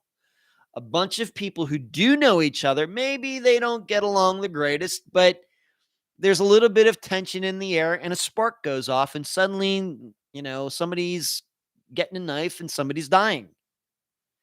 I don't think that those three guys went to work that day planning to murder Austin. I don't believe that. Because if they did, they surely would have had a better plan than that. Just one thing leads to another. I think that what happened in Austin Peavo's is very much what we suspect in a lot of these, what I call the man said disappearances. Where in most of these, maybe there are a few exceptions like Marion Hurley's, but in most of these, I'm not convinced that the husband or the boyfriend planned to kill the woman in his life who he shared a bed with. It just became that. It's still murder and it's still horrible and still one of the worst things on earth. And if it's proven, they should go away for the rest of their lives or whatever. But in most of these situations, I do not believe that they are planned. So when you ask me about a motive, hello, Heather. Look at Heather, assistant Heather coming in. Hello, Heather. How are you? Good to see you. So when you look at Austin Peavo's, I think it's just the spur of the moment. People, maybe there were some drugs involved or something. I have to admit, I haven't seen a transcript of the trial that occurred. I don't know the step by step that was explained in court or anything like that. I just know what Susan has told me and some articles that I've read. Just seems like it's a fight that went that one step farther. And had there not been a knife around, Austin probably is still living. But this is how quick it happens. You can watch on YouTube surveillance video of people running into each other in a convenience store. Neither of them go into that convenience store wanting to get in a fight, but they bump into each other, and guy says something to the other guy. The guy says something back, and before you know it, guns are being pulled, and then somebody's dead. Nobody walked into that store wanting to shoot somebody else, but it happens. In contrast to just straight out burglaries. Uh, this is the way I looked at Austin Peavo. So putting your finger on a motive is tough. I realize that we speak in that, we think in that for that reason, because why? Crime shows, Columbo, CSI, Law and Order, pick one. We think in that way, but of course, motive is not an item of the crime. They just have to prove that it occurred. And many times here in real life, there's not necessarily what we would call a motive. There was just a reaction. There was a reaction to something.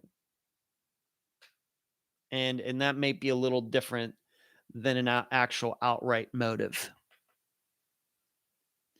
It's really all I can say, Sabros, and anybody else who was wondering about that. They tried their best at self-defense. It was always going to be, as somebody's saying, yeah, right, 3-1, Delane saying that. It's a little hard to imagine. I guess that's why it didn't work. And I guess that's why all these guys are going to jail. Gave it a shot. But, so there you go. Hello, Heather. Heather, I've been here, just had company. Okay, Heather. Well, thanks for tuning in tonight. Leanne says, Shuri, I live outside of Seguin, Texas. Okay. So let's move on to a couple touchy topics. Being that I still have, I'm guessing we're going to go past 11 p.m. tonight, but being that I've kind of shorted you the last couple weeks, maybe I can make up for it. Let's go to this thing going on with Adventures with Purpose. I know some of you have asked me about Adventures with Purpose. I've gotten at least a few requests to do an interview with somebody from that group over like the last year and a half. We've attempted to do that. And now that there is some discord in the ranks and some people have left there, and they've made a video themselves of what's going on behind the scenes with Adventures with Purpose. I feel like I can talk more openly about, even though I kind of in so many words, but you know me, when it comes to other programs and things, I stay away from that stuff. I have a lot of criticisms, but I rarely call anybody else. Maybe David Polides. That's about it. But here's what happened. And Cherie really spearheaded this. And I appreciate her work in trying to get somebody from the program on Unfound, but it didn't work. And Cherie, I even forget how long ago that was, but we had been getting some requests to interview somebody from Adventures with Purpose. Why?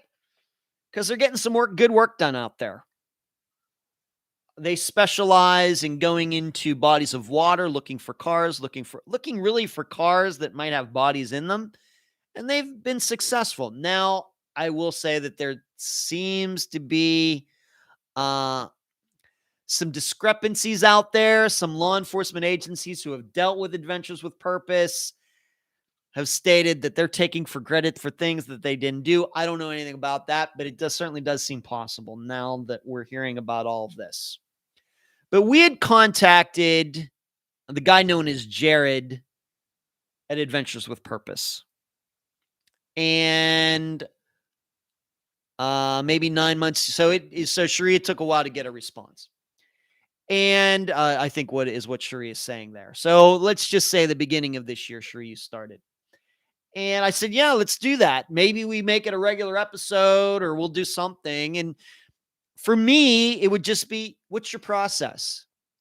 When you start, how do you pick these disappearances out? And Maybe I'll still do that. May not be with somebody with Adventures from Purpose, but maybe with some of these guys who have broken off. I don't know.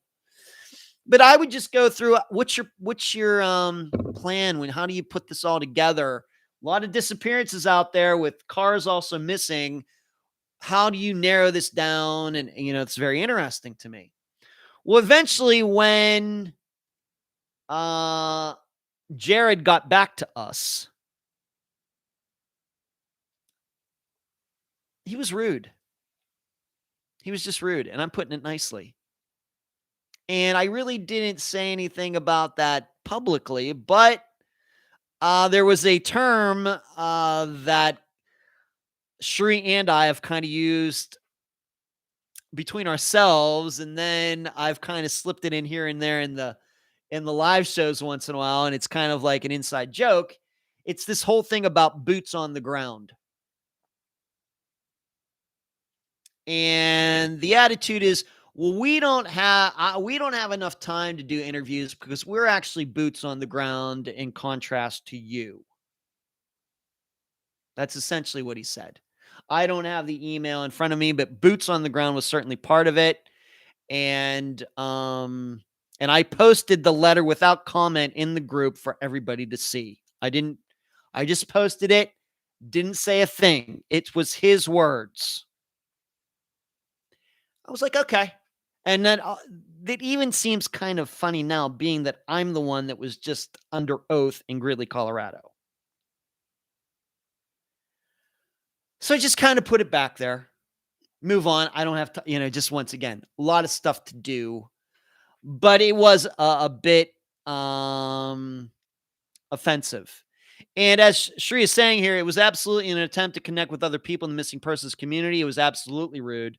I wanted to go off, but Ed stopped me. He was condensing and basically said we weren't doing, Jared was basically saying we weren't doing as much as he was, or they were. And Shri is correct, because Shri wanted to send him back a very nasty email that would have been true, but I said, well, I don't think we want to do that. So they do what they do. We would do what they do. And it was an honest attempt because, I realize sometimes that Unfound seems a little bit isolated. I've told you, I'm never going to CrimeCon. I've coordinated with a couple other programs like John Lorden, who I think very highly of. You know that I've had some excellent bloggers on the show, like Anthony at Crime Blogger 1983, and Heather Grotman at the Lost and Found blogs, who's appeared multiple times. I think very highly with them, of them, and I still talk to them. And Anthony's kind of like due for another appearance on the program, by the way. But so I do try to coordinate, but I'm very selective. And just being that they were getting stuff done, wanted to have them on the program, and we got this email back. And that told me a lot. And it made me think that, you know what?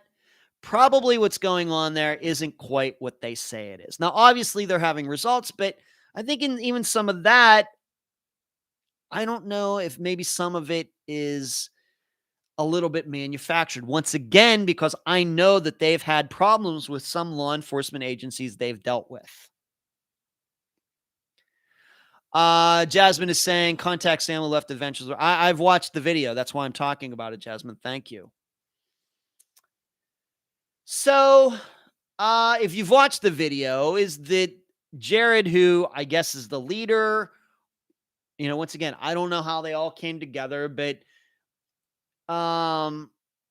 kept saying about how you need to send us money to keep us on the road and everything else. Well, now that Sam the Adventure Man, and he had another guy in this video saying that's all crap. That's all crap. Those are lies. In addition, we found out that Jared seemingly was the only one who's making any money. All of those other people that you saw at Adventures with Purpose are volunteers. Now, I have volunteers, and 3 of them are at least in here. Cherie, Heather, and I know Carrie was in here, and now she's had things to do. And they don't get paid either. But guess what? I don't get paid either. As I've said many times, To this point, Unfound has been a money-losing proposition. I don't care. All right. I'm not rich or anything, but I know how to manage my finances. But it's surely not that I've become a millionaire because of Unfound, and then Cherie and everybody else are still working for free. All right. That is certainly not the situation. And they know that I've sent a couple bucks to them, here and there when I've been able to, because I do appreciate everything that they do. But it surely is not us out on the road, them volunteering, and me taking in all the money. That is surely not going on with Unfound. As I've said, in fact, it even came up with this interview I did with this guy in Greeley, that had I not ever started Unfound and just lied on the beach for the last 5 years, my net worth would be higher. I don't care, but just so you know. So it's different than Adventures with Purpose, and I have nothing necessarily against this. But when you're lying to people about the money and getting money and everything else, that's when it starts to get to me. And see, this is the overall issue with true crime in general. What is the moral thing to do in true crime when it comes to money? Me, I don't charge any guests anything. Why? Because I can't guarantee anything. I'm not a plumber. When a plumber shows up making, he or she makes like $100 just to show up, there's an understanding that he or she is going to show up and fix the problem. Now, it may take a couple days and it might be $1,000 and everything else, but when the plumber is done, your sink's back to working, your shower's back to working, your basement isn't getting flooded, on and on and on. The reason I don't charge any of the guests is because, and even though I am very helpful to them, is because I can make no guarantees. This is the toughest of the toughest of the toughest of all sorts of types of incidents and crimes that can happen on the planet Earth. And because I can't make guarantees, I don't charge them. Whereas in contrast, I would like eventually to get paid to speak to schools. Why? Because I can guarantee that after students hear me talk about missing persons cases, they're going to know more than they did before. And it's going to be helpful to them in their careers should they go into law enforcement. It's different. That's the way I look at it. Even when it comes to Patreon, with the money that is made there, and it's not a lot. The only reason I ended up doing Patreon, and it took like a year and some months to do that, is because so many people were asking me, well, Ed, what do you think? What do you think? What do you think? What's your theory? What's your theory?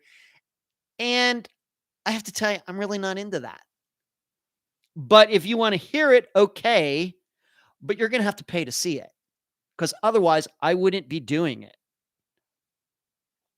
So that is my attitude toward all of this. But, and I realize there's programs out there that take advertising money and everything, and those people are going to do what they're going to do. I don't do it because I don't want anybody else in control of this program. One person controls Unfound, me. It's not a democracy. It's a dictatorship. I'd like to think I'm a benevolent dictator. I'd like to think that I listen to my assistants when they have input about certain things. And I certainly give them a lot of free reign. Natasha doing the YouTube channel and the website, Eric with Unfound on the Ground, Emily with her contacting people. Heather and I are going to be having a conversation about trying to get all the merchandising, starting that over, maybe starting from scratch, because that is their expertise. I give them a lot of free reign to do what they want, to be creative, and everything else. But when it comes to the episodes, when it comes to the interviews and the image of Unfound, one person is in control, me, but I don't make any money. And once again, I don't care. I'm not complaining. I knew what I was getting into when I started this, and it's still all part of the plan. I'm still on the path of the plan. But as once again, I've watched maybe one or two Adventures with Purpose episodes. They talk about shoving cameras in people's faces. We don't do that. We don't do gotcha interviews on Unfound. All interviews are planned. All interviews are outlines, even for Steve Pankey, who is, of course, a suspect and now is on trial. Even for him, I didn't give him any gotcha questions. Everything that we talked about, he knew we were going to talk about. Why? Because I think putting cameras in people's faces and trying to get them to say things on the spur of the moment is wrong. Who knows what any of us would say if somebody just came up to us out of nowhere? It's not fair. It's not fair.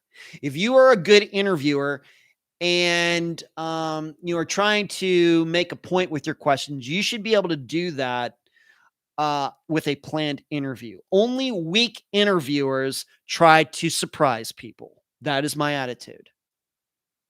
So, what this reminds me of, let's see what some, now that I'm on my box a little bit. We may contact Sam Jasmine. We'll just see if we can make it happen. Cherie says, Delane, I'm so glad you posted that video in the group. Everyone needs to see the truth about Jared. Yeah. He's all about the money. Heather said, I was a huge fan of AWP before they did anything with missing persons, not so much after that. You know. Dan, the cameraman. Marlene's going to check out Kelly's shop. I like to see that. We also get chocolate-covered strawberries. Yes, you did at Christmas. I think the last couple Christmases, I've sent gifts to all of my volunteers. I do what I can, even though, once again, between the expenses of maintaining the Podomatic account and all these things, somewhat of a money loser. But once again, I don't care. I'm not poor. I'm not rich, but I keep my expenses low. I know how to manage my money, and I'm not young. So Blaine says nothing better than chocolate-covered cherries except maybe Granny Smith and caramels. Well, maybe we might switch it up this year, Delane. Julie G's, I don't mind people making a living in this industry, even a good one, as long as what they're doing isn't exploitive or harmful. Well, I think what Sam the Adventure Man is saying is that what they are doing is exploitive. I think that's what he was saying. So what this reminds me of, something that went on with Namus at the end of last year. Do you remember all that? When Namus, there was this, somebody on some website at the University of North Texas, wherever, Namus is going to shut down. They're cutting our funding and everything else. And what did I tell you when I came on here? That is not going to happen. It's not going to happen. And it didn't. Why? Because there's no way that they would ever let that end. No way. What that was, and I called it right at the time, was a money grab. It's obvious. It was obvious to me that the people at the University of North Texas were trying to extort the government who funds it. It's like a $10 million program, Namus. They were trying to extort them for more money. That's what they were doing. And all these people got all worried. Namus is going to shut down and everything. It never happened. And I called it right at the time. It was an extortion attempt. And it's disgusting. And I think that person who posted that eventually took that post down. Remember that? See, funny how we all forgot about that. It wasn't quite a year ago, but it seems to me it was toward the end of last year when that all got out. They're going to shut down Amos. No, they're not. No, they're not. They may take it somewhere else and somebody else may be responsible for it, but it's not going away. All this was they wanted more money. And so they sent the fear of God into them. They aren't going along with what we want, and so we're going to have to shut it down and everything. Disgusting. Disgusting. This is kind of what it sounds like AWP has been doing. Give us money or we're shutting down. And now you find out they have more than enough money to go around, even, and they're even not even paying people, at least if we're to believe these two guys who did this video. And I think that I can talk about this once again because I don't make any money with Unfound. I don't. And both, it seems, with the Namus stuff and with AWP, money grabs. Money grabs. Sam says in this video that he was a volunteer. He was asked for money. He was rejected and dismissed. Uh, there are ways to make money in true crime. Once again, if you're a person who does a podcast that's fairly popular and you don't mind having advertisements in there and you don't mind having people looking over your shoulder to make sure that your likes are up and your shares are up and your downloads are up and you better keep them up there and everything, you can make some nice money. Surely. And we know that podcasting in general, just even outside of true crime, like Joe Rogan, etc., we know that people were making big money in it. And then even if you look at something like YouTube, some of the YouTube channels that I follow, like Doug Yamura, who does cars, makes huge money doing that. And there are legitimate, honest, ethical, moral, legal ways to do it. But a lot of times you do have to give up some control and you're going to have to do this and you're going to do that. And I've never been wanted to do that. And so once again, that's why I'm not complaining. I realize that I'm in this situation due to me and I'm not complaining. But given that we are in a situation where you cannot guarantee results,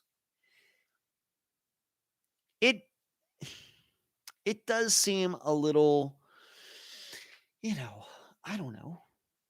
I think that people, and I've had guests who have offered, you did such a great job. We appreciate your help. Can I give you money? Just give it to some charity. And even with, being that this is going to be a disappearance we're going to cover eventually, with me spending $142 to get this FOIA, 600-page FOIA, I paid for it out of my own pocket, but the mother of this missing girl has sent me not the full amount, but a partial amount to me. I was going to get the FOIA no matter what. So I put the money out first. So there are ways to do this, but you have to be very, very careful in all of this. You have to be very careful. There is a fine line that you have to walk in all of this. If you're going to base making money on the programs alone. That's why my goal is making money doing something else. All this stuff that I've learned, taking it somewhere, giving people knowledge that they can use it in the future. In contrast to, of course, making people pay to be on the program, or ads that run for 10 or 15 minutes every hour or something, which sounds insane to me, especially since some of these episodes go 3 hours. That's me. If you listen to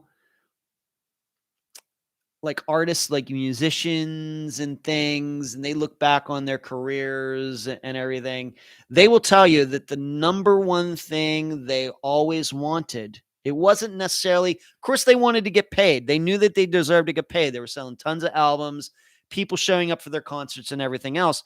But a lot of them would have been willing to take less money to have more control over their work. In contrast to, they're making big money, but the record company says, here's the kind of record you got to put out next. And if it's not this, if it doesn't have this many songs and it doesn't have this, at least 2 ballads and everything else, you're not getting paid.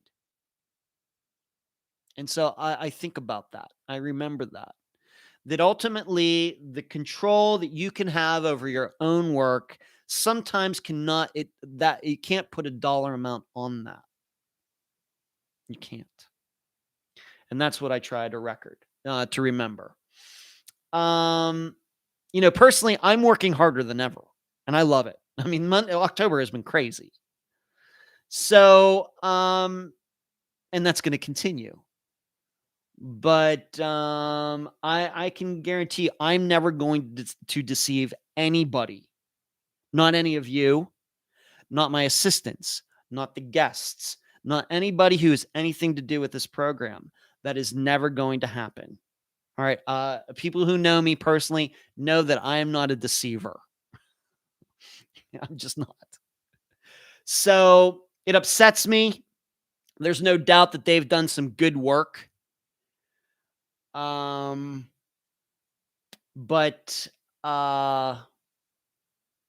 it seems to me this is one of those things about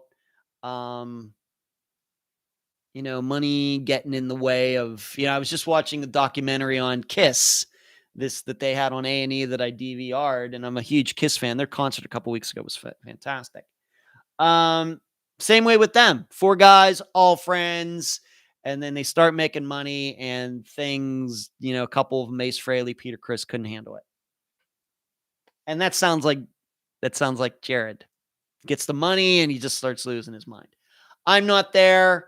Maybe Jared has his side of it. If he wants to put a video out, I'll watch it and I'll give you opinion on that. So that is Adventures with Purpose. We will see where they go from here. Let's see what everybody's saying here. Shree says, waiting to tell a family the body has been found for the right lighting, selling merch with your partner's face, and not giving any of the profits, not working with police and being rude when asked to, have a talk about missing persons. Several other videos were asking for assistance, the whole video. See, these are things I didn't even know. As you know, I don't follow most other true crime stuff. The only other true crime podcast I follow consistently is Find Jody. That one. That's it. Because I've known Caroline Lowe before I started Unfound and before, their old podcast, and I feel invested in that. That's really the only one I watch. Once in a while, I'll catch something from John Lorden, but what you're writing here, Sheree, a lot of stuff I didn't even know. Delane, Jared was pretty blatant about wanting money for this and that. All Sam asked for was a cut of the money for merchandise with his pick on it. Was told to take a hike. Yeah, that's what he said. Was it the band America that made nothing? The label got it all. That's a lot of bands, Delane. Billy Joel had a horrible contract when he started out. He didn't get out from under it until like the early 80s, like finally with like Uptown Girl. But all that money he made, all those songs, The Piano Man and all that, went to somebody else. So it's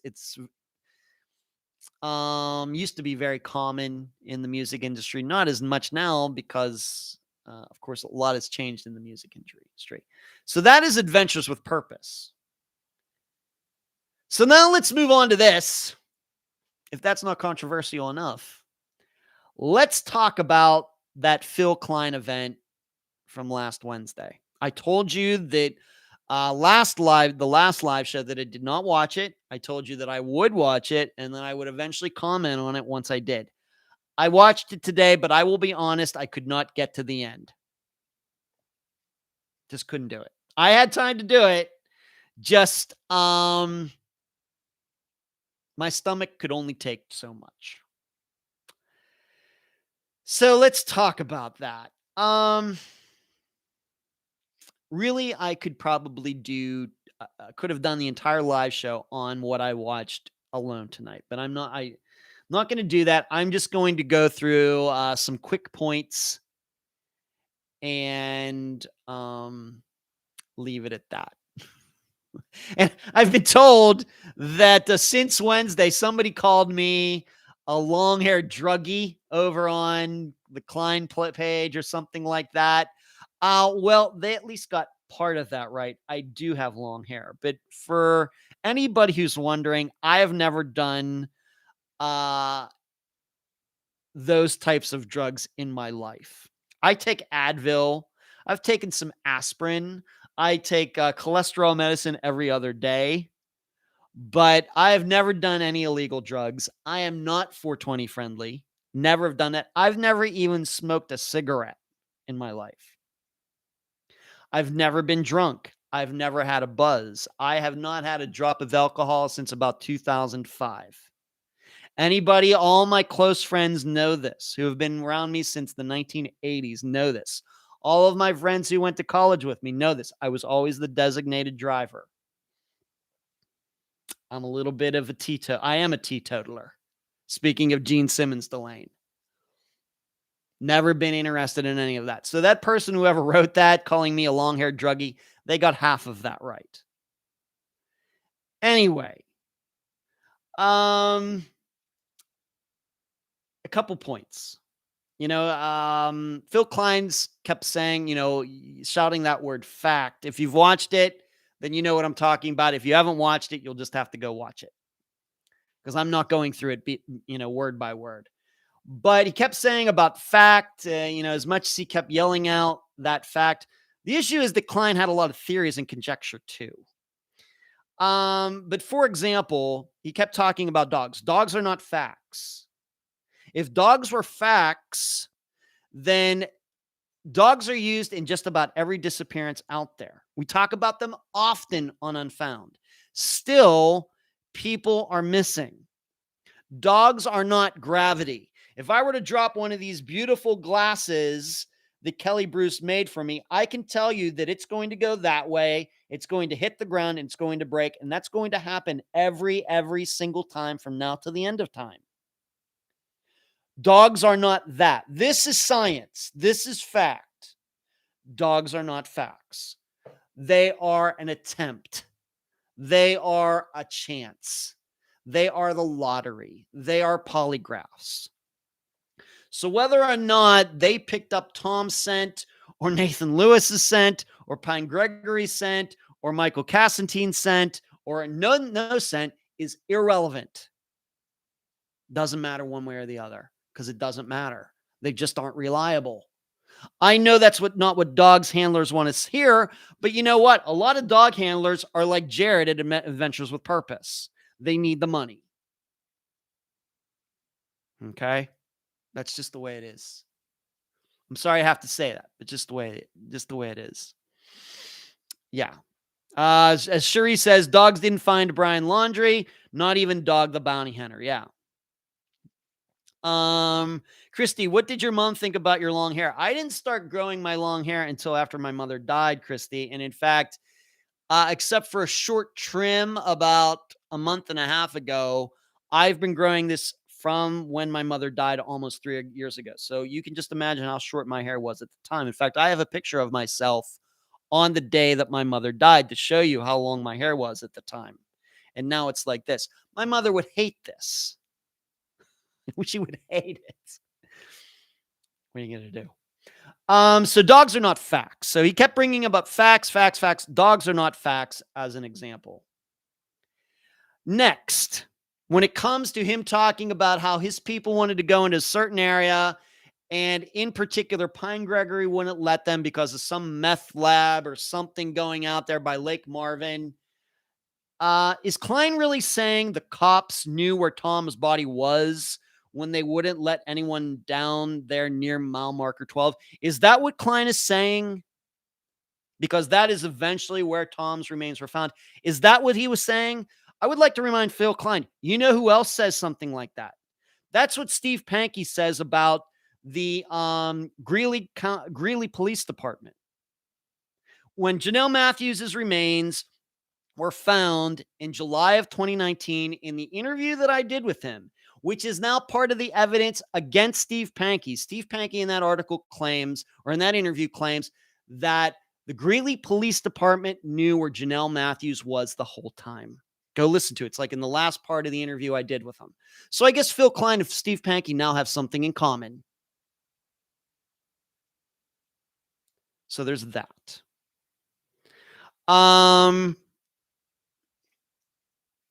Delane says, and supposedly dogs could pick up cadavers from water. I don't know. All I know is they're used so many times and people still go missing. And as I continue to say, 2-legged animals, humans, find more missing people than 4-legged animals, dogs. All right, so is Klein really saying the cops knew where Tom's body was when they wouldn't let anyone down there near mile marker when they were out there searching one day? Is he saying that? Well, Phil Klein and Steve Pankey now have something in common. And we know how kooky we think Steve Pankey is, whether he killed Janelle Matthews or not. He's a nut.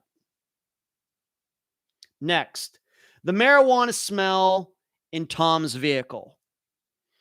As I was telling somebody today, it is weird to me how the And I know once again, I'm going to be controversial on this, but I don't care. It's my live show. It is weird to me how the definition of good person has declined over the years. And good, fine, upstanding person, doing the right thing and everything else. I will be honest, and I have friends who smoke weed and everything else, and I know that I would think higher of them if they didn't. That is me. That's me. All right. I think that it's not something that I think is eventually good for people. That's my attitude. And so we're told all these good things about Tom. And once again, when it comes to his death and everything, I don't care. But we have to be honest about people if we are to analyze disappearances thoroughly. That's the only reason we talk about this stuff on Unfound. And the guests talk about it and they realize the reason we do it. But they opened up his Durango, marijuana smell came out. And once again, I think that this is a bad sign. Because we've all heard about how marijuana is being laced with all sorts of different drugs now to give it more kick. This is one reason you shouldn't do it. Fentanyl, heroin, synthetic marijuana, all of it will kill you. Kill you dead. And so when I think about that, I do not think that that is a good sign regarding Tom and his disappearance and his death, because we don't know what could have been in that marijuana. It very well could have caused him to lose his mind. Totally, totally possible. And people are dying from this stuff all the time. I think this is a bad sign. And I think it shines poorly on Tom. Next, polygraphs don't mean anything either way. Klein kept bringing up about the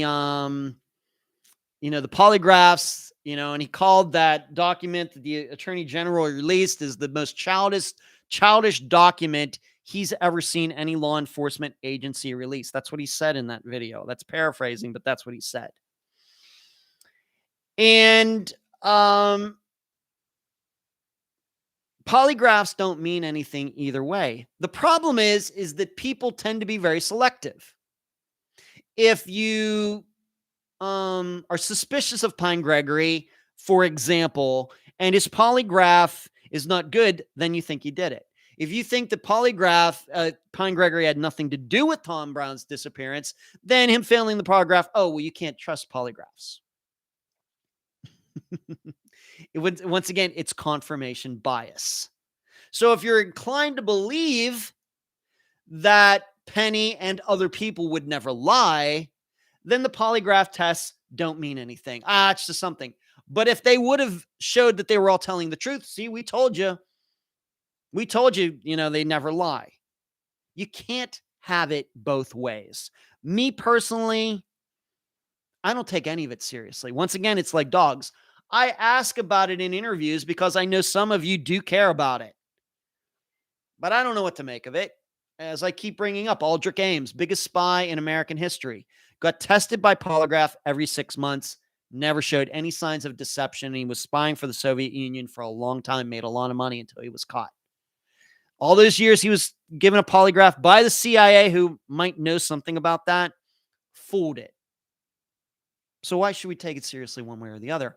Now, obviously, the AG's office, it can sometimes point you in a direction, maybe, which I think is what they're saying.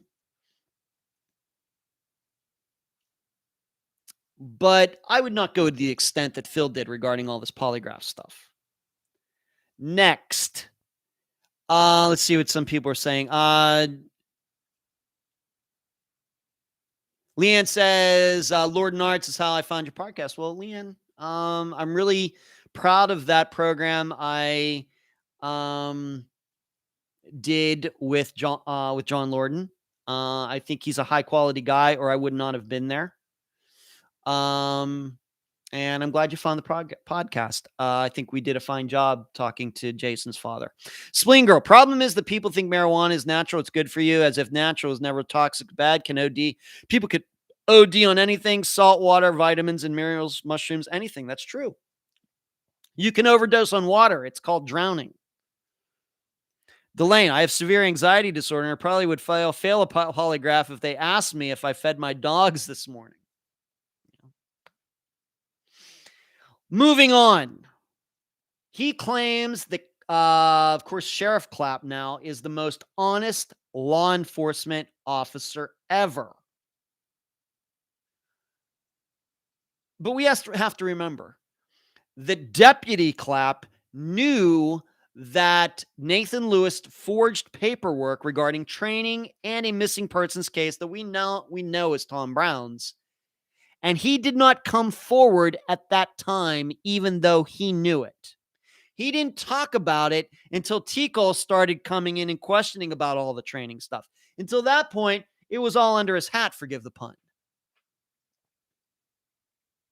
And that's the most honest law enforcement officer Phil Klein says he's ever known. You know what honesty is? When you find out somebody's doing something wrong, you automatically let somebody know. Not coming forward when you're put under the gun, which is not what Clapp did. Clapp wanted to keep his job. He knew what was going on. He let it go.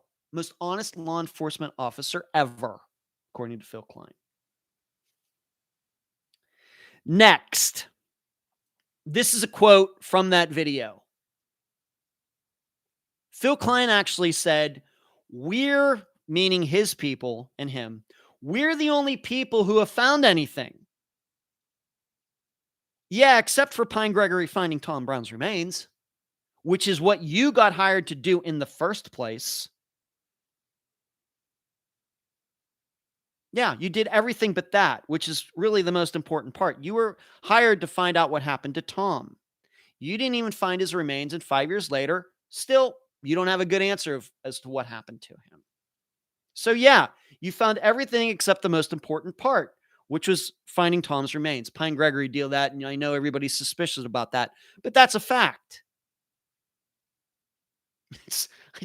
It was just so bizarre to me. He goes, we're the only people who found anything. Well, you didn't find Tom's remains. Except for that.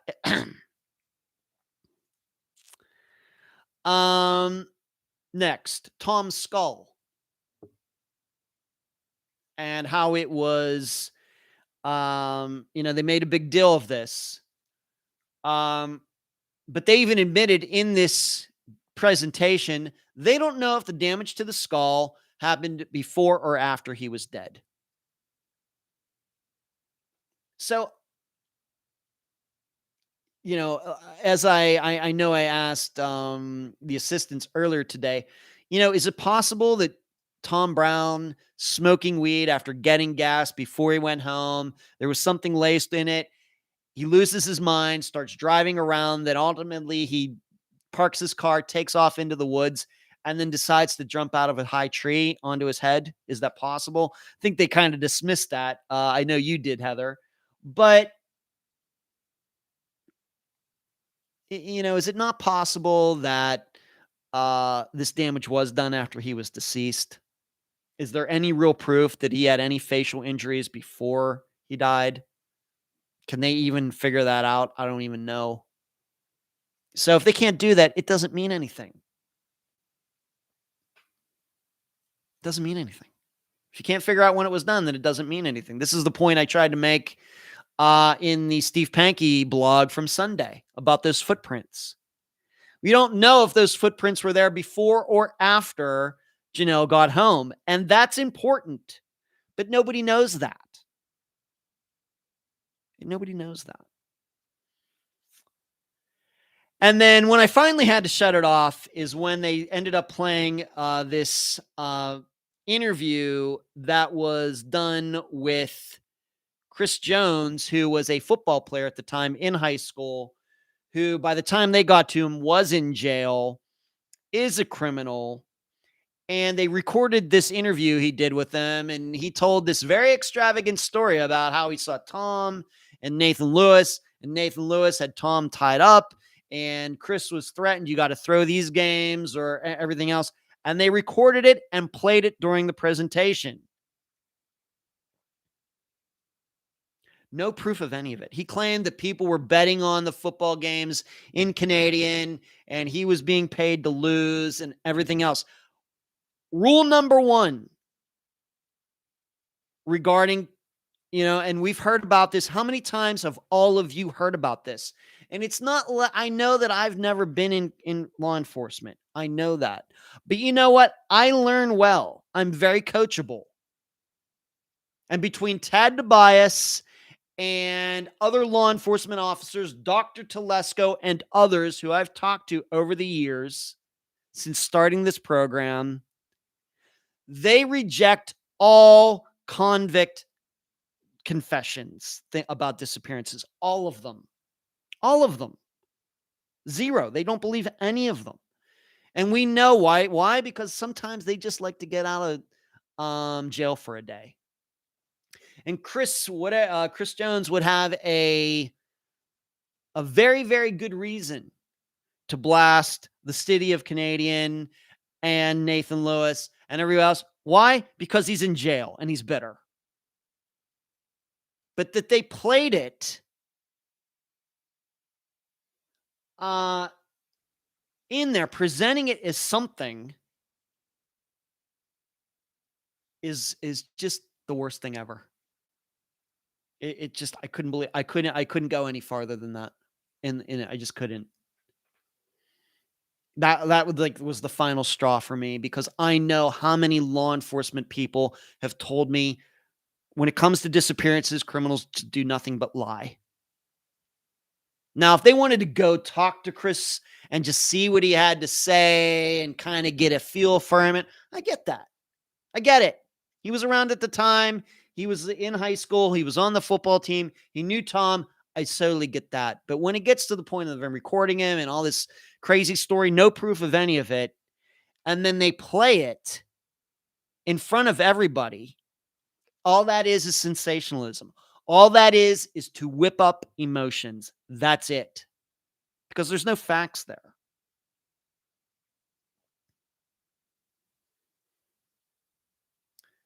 And that's as far as I could make it into the video. And so I can't comment on the rest of it.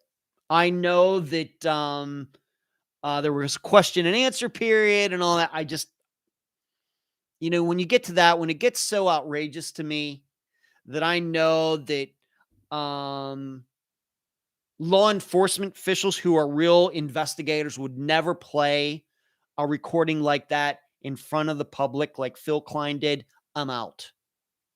I'm out. I'm done with it. I don't want to have anything to do with it. This has gotten so crazy.